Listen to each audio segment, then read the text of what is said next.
In order to speed up the process of programming, these radios both have cloning capabilities. Follow along and make sure the radios that you're cloning are the same model type.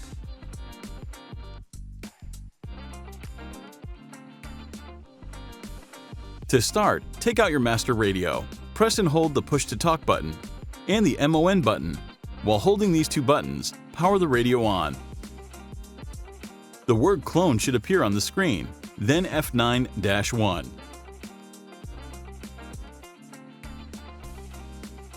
Take out the radios that need frequency programming. Press and hold the push-to-talk button and the MON button. While holding these two buttons, power the radio on. The screen should read the same as the master radio. Repeat this process for each individual radio that you need to clone. Once you have all your radios ready, take your master radio and press the push-to-talk button just once. The master radio's light will be blinking red as it's transmitting data to each radio. The radios being programmed will be a steady green.